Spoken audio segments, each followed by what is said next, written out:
Pessoal, mudando aqui de assunto, o ex-presidente Fernando Collor, ele passou a cumprir pena nessa quinta-feira em seu apartamento, na cobertura de um prédio com vista para a praia de Ponta Verde, uma das mais famosas áreas mais nobres ali de Maceió, a capital de Alagoas. O imóvel é avaliado em 9 milhões de reais. O preso no último dia 24 de abril, Collor, foi autorizado pelo ministro Alexandre de Moraes, do Supremo Tribunal Federal, a trocar a cela no presídio Baldomero Cavalcante de Oliveira pela prisão domiciliar. Em 30 de outubro de 2023, a Justiça do Trabalho determinou a penhora do apartamento como forma de quitar uma dívida trabalhista de R$ 264 mil, relacionada a um ex-funcionário de uma empresa da qual Collor é sócio. Mas ele segue morando lá e vai cumprir prisão domiciliar lá também. Cláudio, começo contigo primeiro. Bom, comprovadas, todas os problemas de saúde alegados pelos advogados do Collor, ele agora segue para a prisão domiciliar.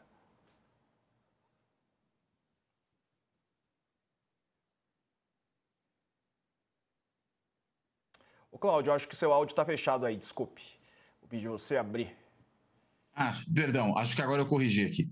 Pronto. Olha, o que eu dizia é, se as condições de saúde dele de fato exigirem isso, e ao que parece se trata dessa situação, né? PGR teve esse posicionamento, imagine que tem aí os laudos todos mostrando a condição de saúde, é justo que ele cumpra a sua pena naquilo que a lei prevê para casos como o dele. Agora, a única questão é a gente saber o quanto isso, na realidade, se deve, muito primeiro, ao fato de se tratar de um ex-presidente da República, que, consequentemente, dada a visibilidade do caso, acaba tendo um tipo de decisão que lhe é mais generosa, ao passo que, na grande parte, de outros condenados pela justiça, que tem que cumprir pena em regime fechado, Brasil afora, isso acaba não acontecendo, não só porque a gente que dispõe de advogados não tão qualificados e caros como aqueles de que pode dispor o Collor, como também pelo fato de não ter toda essa visibilidade e não serem julgados numa instância como o Supremo Tribunal Federal, não contam com todo esse favorecimento. Agora, fora isso, é esperado,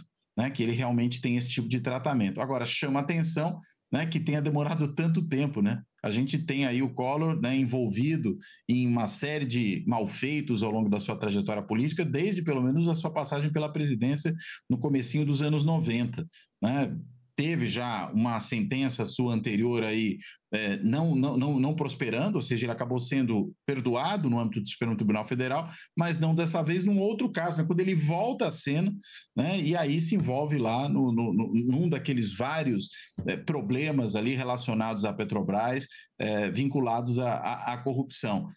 A coisa tardou, mas chegou para o ex-presidente Collor.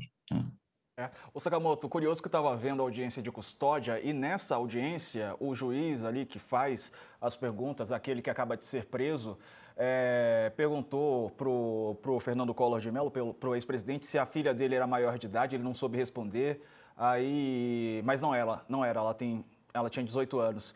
E aí perguntou também para ele, nesse momento, perguntou para ele se ele tinha alguma doença, fazia uso de algum remédio, ele disse que não.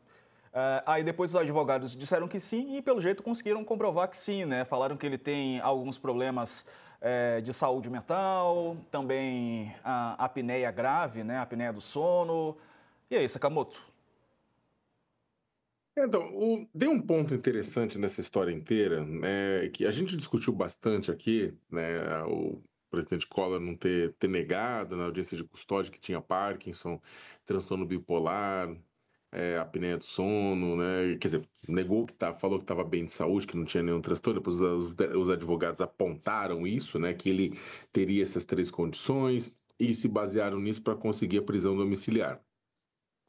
O ponto é o seguinte, e é claro que acho que para quem viu o Collor, ser condenado por levar 20 milhões de reais em propina é muito, e a gente vê pessoas que são condenadas por roubar um macaco de carro. Eu estou dando casos reais, shampoo, coxinha, bife, mas a pessoa na primeira vez reincidente em roubar carne e acaba preso, tudo isso, e as pessoas ficarem no chilindró. Tem muita gente que fica extremamente chateada com toda razão, o ideal contudo, não é que as pessoas que têm. O ideal seria que todas as pessoas que têm problemas de saúde graves, sejam elas ricas e pobres, pudessem usufruir das mesmas condições perante a justiça, mas o que a gente sabe, até conversando com defensores públicos, a quantidade de pessoas que contam com situações graves de saúde ligadas à questão de hipertensão, a diabetes, a diabetes controlada, a cardiopatias, mesmo Parkinson, entre outras doenças, né, e que continuam presas.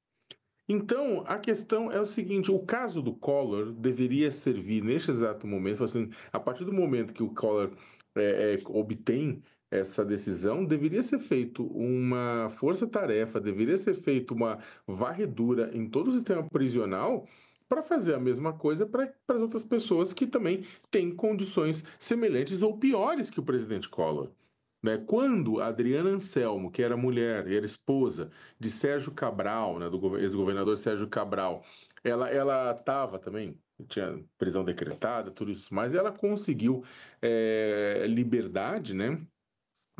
Com base na lei que garantia o quê? Garantia que mães de filhos de até 12 anos, grávidas, né, parturientes, enfim, tivesse esse benefício para poder cuidar das crianças, para poder ficar com as crianças, para poder terminar sua gestação em casa. E aí o coletivo de advogados em direitos humanos, o CADU, conseguiu um habeas corpus junto ao Supremo Tribunal Federal para fazer com que aquela decisão da Adriana Anselmo valesse para as mulheres pobres do Brasil, né? Tava na lei, tá garantido, mas não era cumprido. Então conseguiu um habeas corpus coletivo para que essas mulheres ganhassem liberdade. E claro, não envolvia casos de violência, tá? O pessoal, não tô nem lendo os comentários, vai ter sempre tipo um panaquinha que vai falar: "Ah, mas é violência". Não envolve casos de violência. Estamos falando de pessoas que foram presas em casos que não envolvem violência. Então, o que acontece é a mesma coisa com o Collor. Isso aqui deveria ser usado para ter acesso a um habeas corpus coletivo para todo mundo que é pobre, tipo, ser beneficiado pela mesma decisão, porque a lei garante. Não é criar lei nova. Né? O Supremo analisou a lei do Collor baseado na lei existente.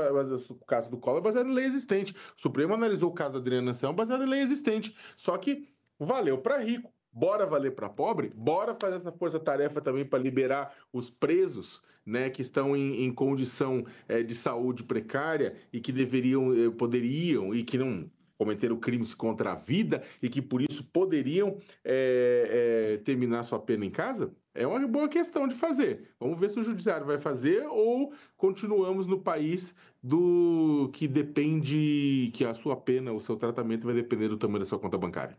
Verdade. Olha só. Alguns são mais iguais do que os outros. Diga lá, Cláudio, perdão. Não. O país em que alguns são mais iguais do que os outros, né, Sacomani? É verdade. Infelizmente, né? Infelizmente, a triste realidade constatada ali, né? Só não vê quem não quer. Depois dizem que todo mundo está em condições iguais. Bom, que condições são essas? Exato.